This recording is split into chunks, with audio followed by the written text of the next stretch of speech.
excavaciones en los niveles de Andamagua, y el Pulque, entre otros. Carla Gómez Arenas ha realizado sus estudios en la Universidad Nacional de Granada, España. Actualmente integra el equipo de investigadores de la Unidad de Antropología Física en la Dirección Concentrada de Cultura del Cusco, donde participa en proyectos de investigación centrados en estudios en el análisis de contextos funerarios y restos post-humanos en el marco de investigaciones arqueológicas a nivel del área subperuana. Cuenta con especialización en bioarqueología por la Sociedad Mexicana Forense, así como formación complementaria en antropología física y ciencias forenses a través del Instituto de Formación Profesional en Ciencias Forenses de Madrid, España. Sigue adelante la palabra.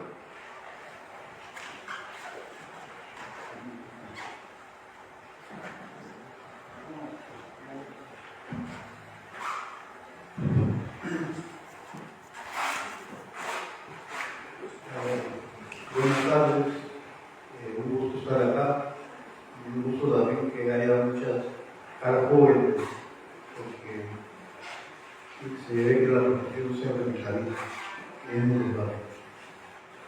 Les hemos traído Carla Vargas y les habla un material y unas evidencias arqueológicas que les van a sorprender cuando Carla y con divulgación intervenga.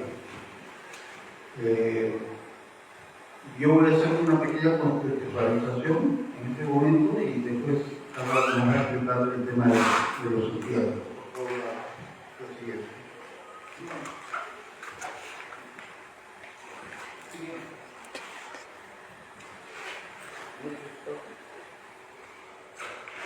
Bueno, esto es la costa central, básicamente, y en el sur está Cachuta, Pueblo 1 y La Paloma. Acá se ve que las lomas están muy cerca del litoral y también del valle. La siguiente, ya más concretamente, la zona del Lobo Dorado, ¿no?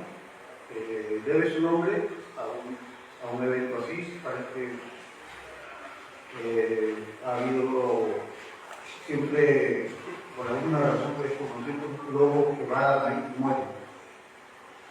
Y deben haber sido cazados en los tiempos prehispánicos, porque hemos encontrado eso en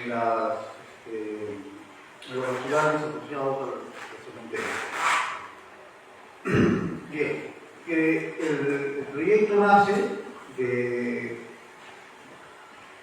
la construcción la construcción de un balneario de gente de mucho dinero compró terrenos en el acantilado de lo que se hizo donde se iba a construir una habitación urbana para una marina, ¿no? Una marina. Entonces nosotros lo que hicimos fue, al ser consultado, plantearle a la empresa que iba a hacer esto, hacer el señalamiento de las vecinas del terreno. Pero también hicimos, en base a las observaciones de los INAS, un PEA. Ahí ustedes tienen una lámina arriba a la derecha donde están cada cuadradito de los pequeñitos es un pozo de 2x2. Entonces, toda la pauta que se ve en rojo al lado izquierdo fue motivo de calas, ¿no? Para poder definir dos áreas que nos dio restos arqueológicos y están separadas porque por el medio pasa la carretera de acceso que va a la parte baja de la caleta de Lobo Barato, ¿no? La siguiente, por favor. Bien, esto de 3 ventanas y de Angel,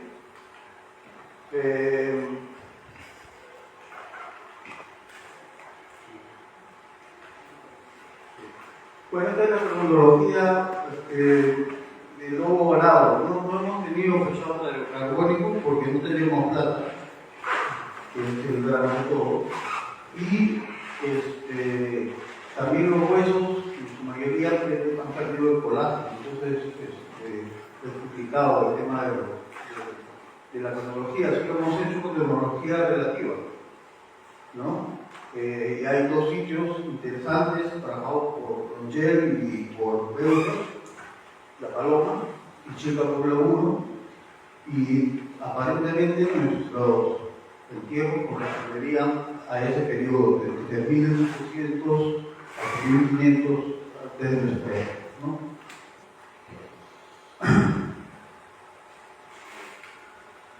Esta lámina la puse porque una vez de 3 ventanas donde tocó Angel, pero quería que se fijen en el punto está envuelto en paja, pero además está en una posición de cúbito lateral, flexionado, con las rodillas al pecho, pero observen que tiene ataduras, ¿no? Aquí está en una posición forzada. Lo pongo como antecedente, ahora después vamos a saber por qué. Este es el acuario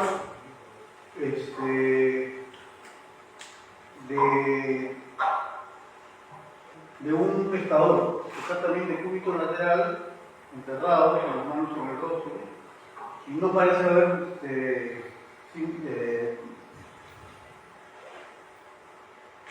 trazas de haber sido forzado, pero el individuo que está aquí al centro ha sido fijado en el lugar a través de estacas. Hay 4 estacas que han sido, con las cuales el cadáver ha sido enterrado, ¿no? Y el material lítico está ahí porque es indistinto del material costeño y del material serrano. Quiere decir que estamos hablando de grupos que están manejando la misma tecnología lítica y otras herramientas en común, tanto en fuerza como en cierre. Aquí los patrones de asentamiento de las patrones de la vivienda, más que todo, ¿no? Para 514, para 513, y todos tienen en común, igual que Chica, e igual que Lobo Parado, que las casas circulares y los entierros dentro de las viviendas o fuera de ellas, ¿no? Este es el modelo de reconstrucción que está en los libros, ¿no? Tanto de Ariel como en el libro de la Ballet, sobre cerámica, y son los modelos de vivienda que nosotros también hemos reportado. Hasta aquí, solamente para contextualizar que nos encontramos en el periodo de Ataco, también diría sin algodón, ¿no? Pero ahora que cada uno intervenga, les vamos a aclarar el tema.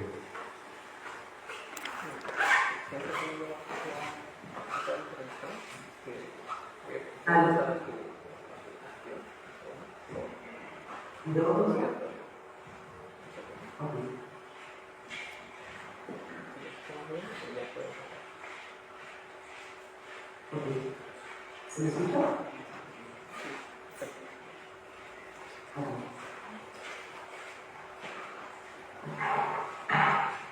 Buenas noches. Inicialmente, el espacio donde se realizó el rescate arqueológico fue dividido por cuestiones metodológicas en 2 áreas. En la diapositiva está el plano general del área arqueológica 1, que posee un área total de poco más de 4.000 metros cuadrados. Posee una ligera pendiente, donde el área más elevada es el que se encuentra hacia el noreste. Es en esta área próxima al lado noreste del polígono que se encuentra la mayor acumulación de complejos funerarios. En este mismo espacio, cerca al lado noreste, se hallaron evidencias de unidades domésticas con complejos funerarios inhumados dentro de ellas. Este acá. que es la unidad doméstica funcional. El plano del área arqueológica 2 poseía 1.500 metros cuadrados. Se encuentra en un espacio plano. En esta zona se halló la menor cantidad de complejos funerarios. Ubicados centralizados se forman el ángulo del polígono de excavación. La excavación y nomenclatura que se utilizó para identificar a cada complejo funerario fue realizada de acuerdo a la secuencia en que se iban encontrando los contextos dentro de la excavación general. Para decaparlos se utilizó numeración arábica. Primero, para montarlos se utilizó numeración arábica, para identificarlos, y para la exhumación se utilizó bombines, brochas, pinzas, y excepcionalmente se recurrió al uso de instrumentos odontológicos para retirar el descargo de los fluidos.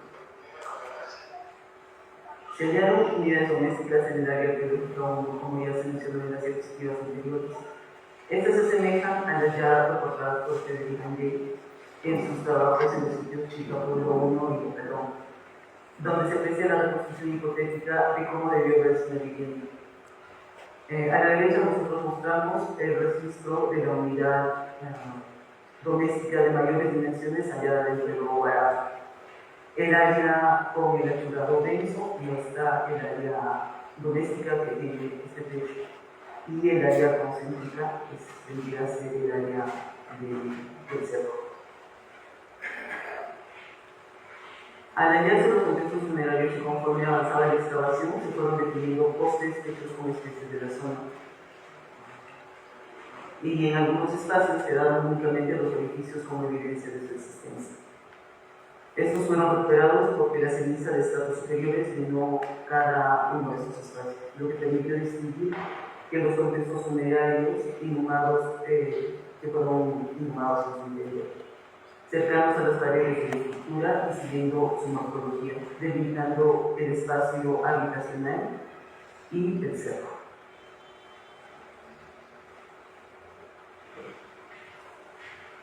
Luego de realizar la exhumación de los contextos funerarios antes mencionados y debajo de los que ocuparon el espacio techado, se halló una inhumación anterior conformada por 8 contextos funerarios que se ven en esta foto. A ese nivel se define aún mejor la colocación de 2 hileras de postes para sujetar las paredes de la habitación, que también se aprecia en las imágenes publicadas por Miguel. Entonces tenemos contextos funerarios que son inhumados dentro de unidades domésticas que se encuentran en la parte más elevada del espacio, y contextos funerarios que fueron inhumados al exterior de la unidad, en el espacio de brocha, además de los que se encuentran en el área arqueológica 2, donde no se observó presencia de brochales. A pesar de las diferencias en el espacio donde fueron inhumados, todos poseen en común el patrón funerario que describiremos a continuación.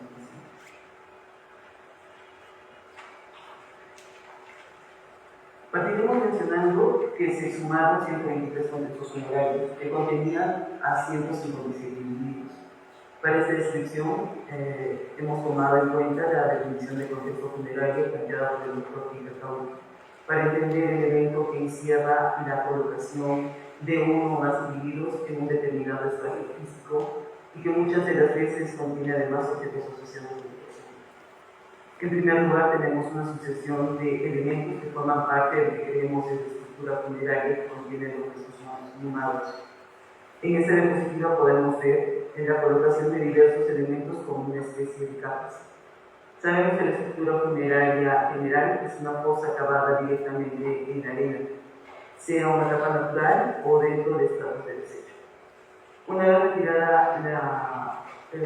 realizada la excavación de la fosa, se coloca en primer lugar junco, que pudo ser en forma envolvente, ligeramente ordenado, y en otros casos en agrupaciones previas longitudinales, como el muestra el foto, y anulando sus extremos. Luego de esta primera capa se colocaron 1 o 2 capas de esteras, tejidas también en material vegetal. Esto dependía mucho del número de individuos que serían inhumados en la fosa, notándose que la colocación de varias capas de esteras estaba vinculada a la inhumación doble o múltiple, y una única estera para inhumaciones individuales. En los contextos funerarios múltiples, se diferenció en la esfera que envuelve propiamente a cada uno de los individuos y que nosotros creemos que formaría parte del tratamiento general de sí. Esas esferas individuales envolvían o cubrían a cada individuo de forma separada. Los objetos asociados se hallaban directamente vinculados con el individuo para el que fueron colocados. Es decir, dentro de la esfera que envolvía al individuo, si se trataba de un individuo. Cuando se trataba de objetos asociados colocados en imágenes individuales, eran depositados a la altura del cráneo, por lo general, o en el lado donde se trataba la perspectiva. Luego eran cubiertos por lo que sería común y sobre esta nuevamente se colocaba un de forma envolvente. Finalmente se halló sobre cada contexto troncos delgados o huesos grandes de animales o elementos míticos de gran tamaño o estos que presentaban evidencias de uso, que generalmente eran tanto rodados o que fueron utilizados como vamos a moler y vamos a seguir ese tipo. Angel, que hace un estudio extensivo de las ocupaciones que pertenecen a este periodo, plantea que los entierros, al hallarse en capas muy superficiales, contenían hitos o troncos a manera de contener que el contexto funerario sea disturbado por los vientos. Nosotros creemos que servían también como marcadores del espacio funerario, demarcando y señalando su ubicación, pues en algunos de los casos los elementos encontrados no aportarían el peso necesario para resistir la fuerza del viento, además de no haber sido hallados a poca profundidad. Retirado del junco se encuentran las esteras colocadas de diversas formas.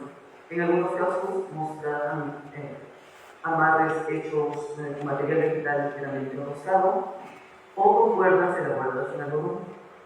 Como ya se indicó, al tratarse de más de un individuo, era común hallar una o dos capas de esteras y esteras individuales que envolvían a cada individuo. Los individuos inhumados muestran una tendencia a ser colocados en posición de cúbito lateral, indistintamente a su sexo biológico, existiendo una variación en la colocación de sus extremidades superiores con una tendencia a ser colocadas hacia la región facial o cerca a él. La posición en las extremidades interiores va desde flexionadas naturalmente hasta ser atadas para lograr una flexión forzada. La orientación del eje corporal cráneo-pies muestra también una mayor tendencia de sur a norte o de sureste a noroeste. Algunos individuos fueron colocados con el tórax y cráneo rotados hacia la base del contexto funerario, pero conservan las mismas características de su diseño.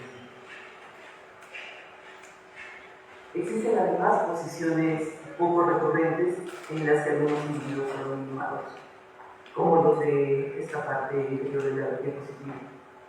Estos individuos fueron inhumados en posición de cúbito ventral, con las piernas colocadas paralelas en algunos casos, o flexionadas hacia las manos, o como el ejemplo del contexto funerario 40, donde los miembros inferiores y superiores fueron marcados y expuestos hacia la parte posterior del tórax y del pelvis.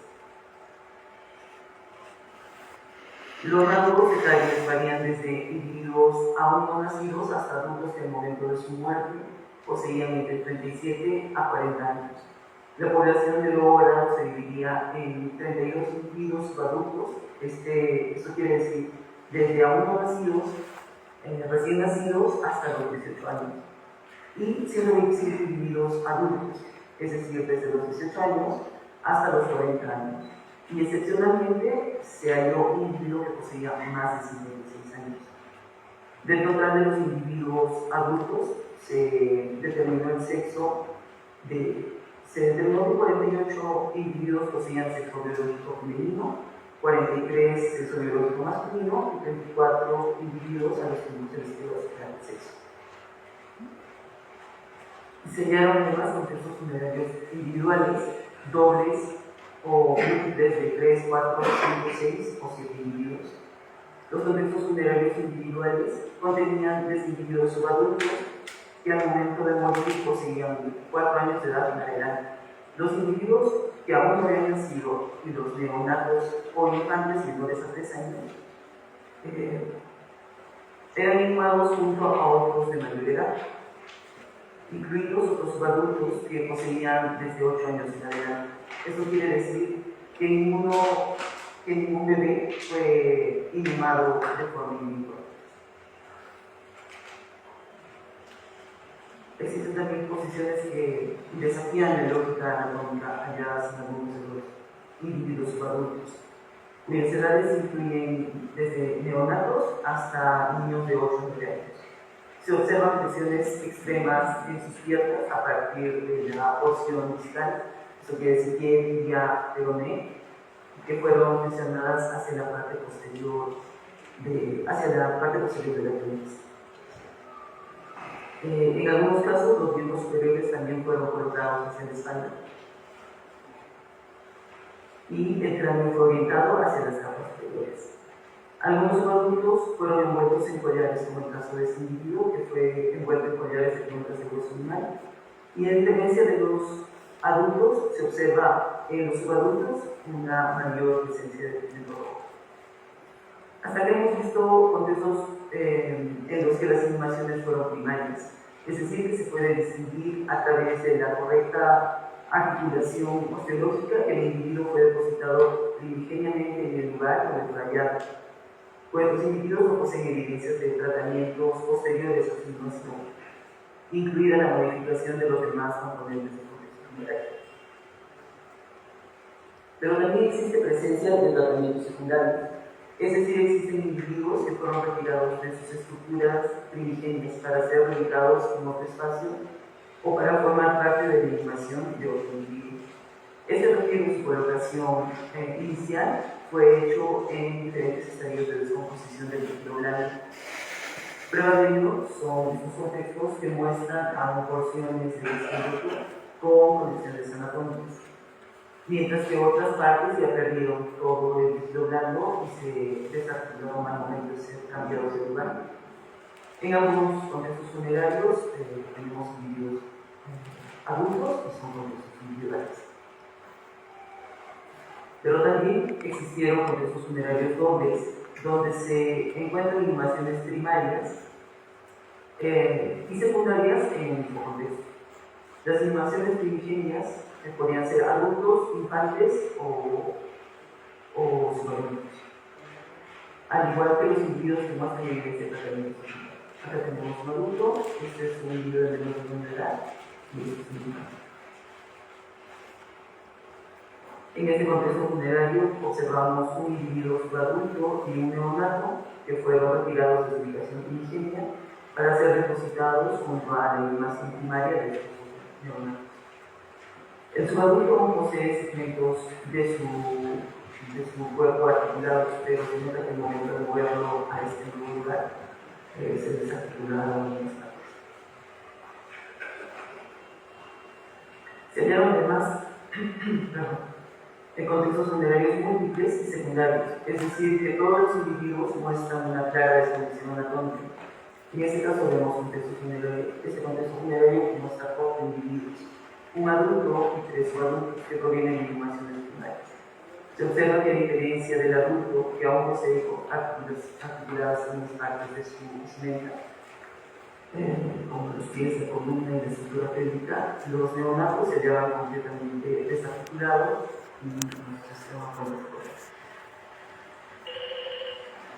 No solo hallamos los individuos que fueron retirados de las estructuras primigenias, sino también estructuras funerarias que conservaban toda la disposición descrita anteriormente para los contextos funerarios, es decir, elementos líticos u otros marcadores como troncos y además de junco, de esterilla cobertora, de esterilla base y de junco base, pero que en su interior únicamente conservaban como señas, algunos huesos de los individuos que fueron retirados, falanges, clavículas, huesos fragmentados de los brazos, asociados a cuerdas de collar, a valvas de moluscos, varillas. Esto significa que la estructura funeraria no perdía su categoría de contenedor funerario al perder al individuo, por eso quedan señales de lo que contuvo. Un total de 9 estructuras con estas características fueron halladas y todas muestran evidencias de huesos que pertenecían a individuos. Parte del tratamiento, como ya mencioné anteriormente, consistió en el uso de pigmento rojo que fue untado dentro del individuo, poniendo mayor énfasis en la región facial y en el cráneo. Esto fue distinto para varones, mujeres, jóvenes y niños, incluso es en mayor cantidad en los individuos que se hallaban en sus primeros meses de vida. En algunos casos se halló además el uso de redes elaboradas en algodón o junco para cubrir la cabeza en su totalidad en los individuos jóvenes. Así como muchos de los individuos muestran evidencia de exposición térmica que modificó la forma del hueso en algunos casos y lo fracturó o cambió su coloración en otros. Así también tiras de punto que sirvió para atar directamente el cuerpo y conservar la postura. Y en otros casos hay individuos de contextos funerarios individuales y múltiples que fueron cubiertos con piel de aves. En esta foto podemos ver la presencia de plumas en las costillas del individuo. Los individuos que fueron inhumados con objetos poseen generalmente collares frecuentes de huesos animales colocados sobre el cuerpo o frente a la región facial. Otros objetos asociados son piedras pómez, pequeños cantos rodados, balas de moluscos o diversos instrumentos para pesca elaborados en huesos. Existieron además contextos funerarios que no poseían ningún objeto social. Ahora continúa Manuel, por favor. Córtale. Gracias. No, todavía no la cortes, no. Minimízala. No sé si puedes ampliar un poco más adelante. Bueno, el tema es que hay un tabú hacia los proyectos de arqueología de contrato, ¿no? Porque esta presentación es producto de un rescate arqueológico. En realidad, cuando se siguen los pasos que el Ministerio plantea y con un cliente consciente de que tiene que respetar el patrimonio de la ley, se pueden hacer proyectos como este que tiene la virtud de haber sido trabajado en área. Y hemos excavado además un sitio por entero, completo, ¿no? A la derecha está la trinchera del doctor Benzer, de la Paloma. Entonces, la muestro porque me parece importante que hayamos tenido la posibilidad de hacer una excavación total del sitio, ¿no? Y la contrapongo a otra forma de excavar, que obviamente reviste otro punto de acercamiento epistemológico, volcado en teórico, en un instrumento teórico metodológico, en este caso en la excavación por trinchera, ¿no?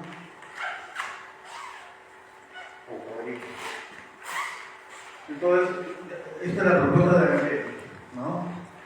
Pues como les comentaba, en la parte inferior está la cronología relativa, que es la que nos ha movido, porque tanto Paloma como las lomas de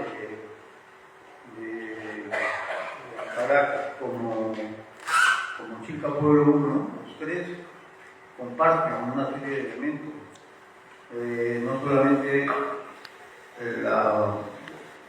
los patrones de tratamiento, sino también los patrones de ocupación del espacio por las pequeñas tareas. Y si comparamos los materiales, las evidencias que tenemos para la parte de costa con la parte de tierra, vemos que no hay realmente una variación, y eso lo hizo notar Angel. Entonces, por el momento nos estamos manejando ahí donde aparecen los rasgos comunes, ¿no?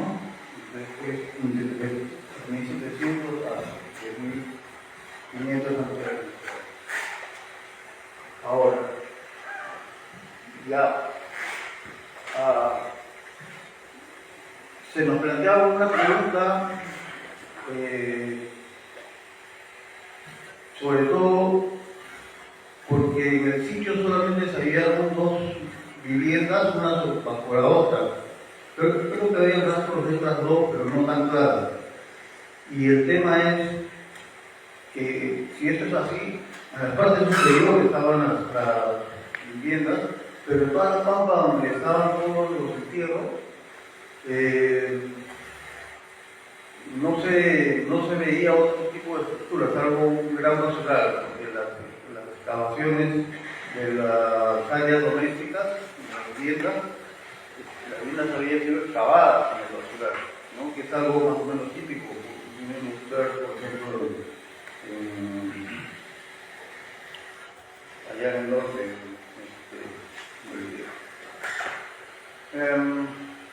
entonces, la idea es que hay diferentes tipos de modos de vida que son posibles de plantear en base a lo que nosotros hemos tenido y en base a lo que hemos recogido de Angel y de Weber, ¿no?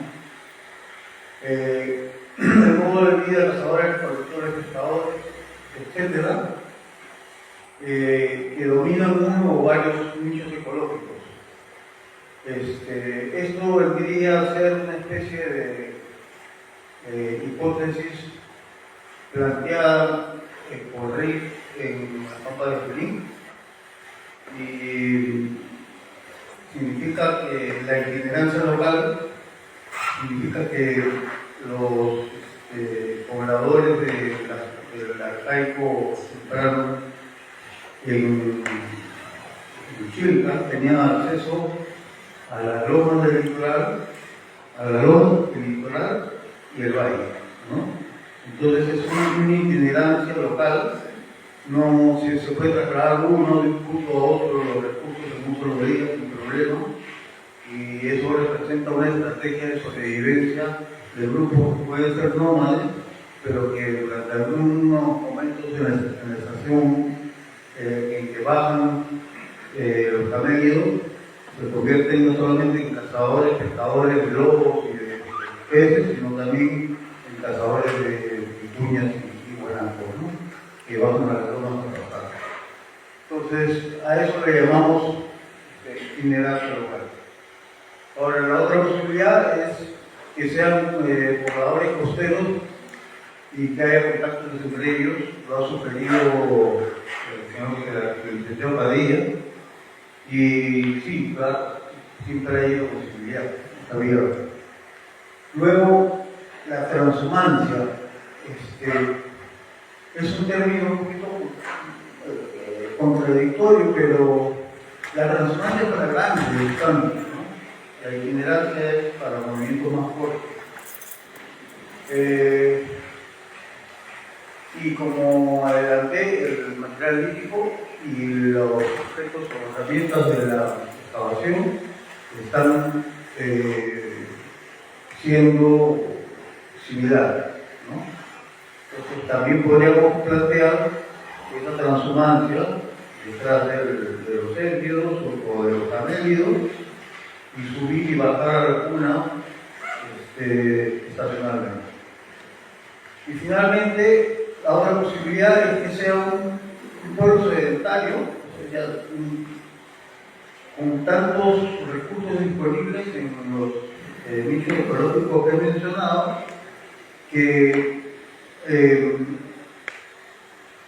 puedan establecerse de manera permanente en un sitio, en este caso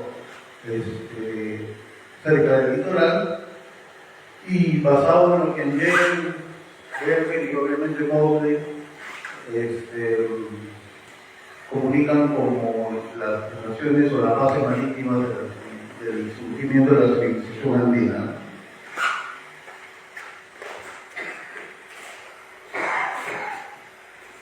Entonces, hay modelos para eso, ¿no?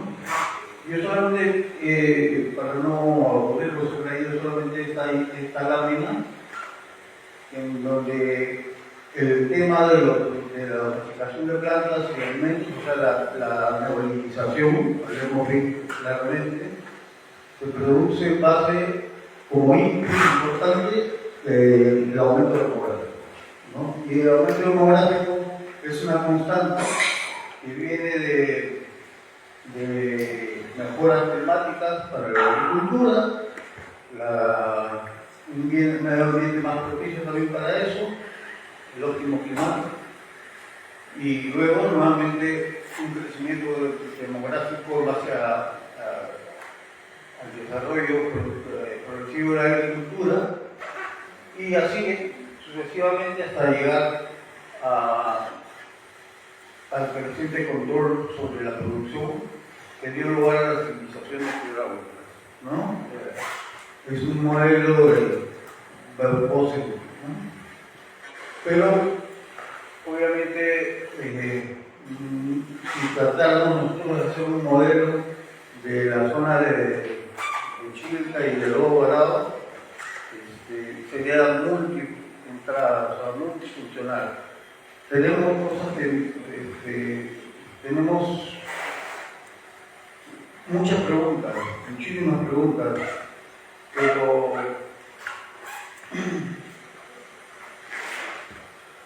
estas son otras conclusiones. Entonces, en primer lugar, la excavación del sitio arqueológico de Lobo Bravo permitió recuperar la totalidad de los individuos inhumados, así como las unidades domésticas y los variados elementos presentes en las capas de desecho de acumulaciones sobre las que se asentó el grupo. Estos hallazgos ofrecen una visión integral tanto de las prácticas funerarias como de la organización del asentamiento, evidenciando la estrecha relación entre la vida cotidiana y los restos y los virtuales mortales de esta comunidad. Los individuos enterrados en el cementerio de Lobo Bravo fueron pobladores que aprovecharon tanto recursos del litoral, recursos estacionales de lomas y recursos del valle, centrando su forma de vida en la pesca, caza, recolección, así como en la agricultura incipiente de algodón. Este grupo que mostraba rasgos de itinerancia local organizó su asentamiento en unidades domésticas y compartía espacios donde protegían la vida cotidiana y las prácticas culturales. Las viviendas solamente eran lugares, no solo eran lugares de vida, sino también de muerte. Tratar a los muertos dentro del espacio doméstico implica una continuidad simbólica entre el mundo de los vivos y el de la muerte. La complejidad de los contextos funerarios, evidenciada en el uso de materiales vegetales, pigmentos, objetos asociados a actividades pesqueras y la variada disposición de los cuerpos, sugiere una intervención ritual y simbólica acerca de la muerte, que integraba a todos los miembros de la comunidad, desde infantes hasta adultos. Finalmente, la disposición especial de los subadultos, marcada por una mayor aplicación de pigmento rojo, como mencionó Carla, y la posición en que fue colocado el cuerpo sugiere que los niños tenían un valor ritual destacado dentro del grupo. Además, la falta de individualización de las inhumaciones de neonatos podría interpretarse como evidencia de que su valoración trascendía la vida, manifestándose la necesidad de su cuidado incluso después de la muerte.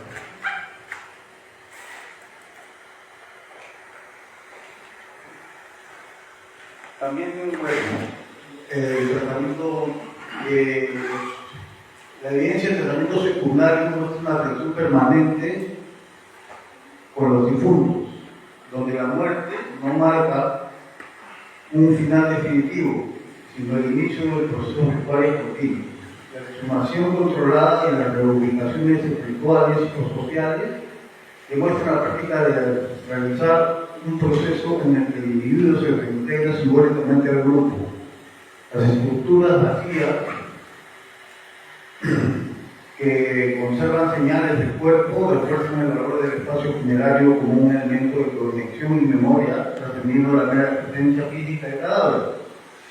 Este conjunto de prácticas sugiere que el concepto que ancestros se extiende más allá de los vínculos sanguíneos, incluyendo también a aquellos individuos que murieron prematuramente en generaciones anteriores, y muestra la importancia de mantener viva la relación entre los miembros de la comunidad aún después de la muerte. Entonces, hay una pregunta que nos hacemos y que, a la cual todavía no tenemos respuesta, porque yo se la mando a ver a quién se le ocurre algo ingenioso para explicarlo. Como habrán visto, los restos óseos de los entierros están totalmente secos, ¿no? Obviamente la cosa árida, la sal en este sitio pueden ayudar a la conservación de los individuos en su cultura, pero tienen que haber recibido un tratamiento previo, porque de lo contrario hubiéramos encontrado otro tipo de tratamiento, ¿no? Cómo llegan a tener todo el cuerpo articulado, pero sin nada de tejido blando. Entonces el otro tema es, vivían ahí, aparentemente, podríamos decir que sí, en principio, también morían ahí, pero se trata de un grupo independiente de la Paloma y de Chica Pueblo Uno, o se trata de la misma gente. O sea, la misma gente de Lobo Parado,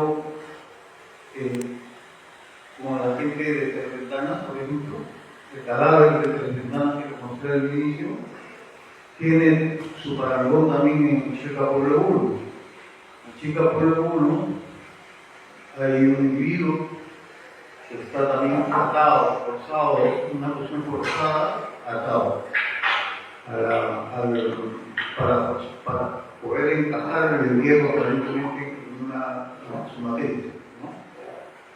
Bueno, son cositas que queríamos compartir con ustedes.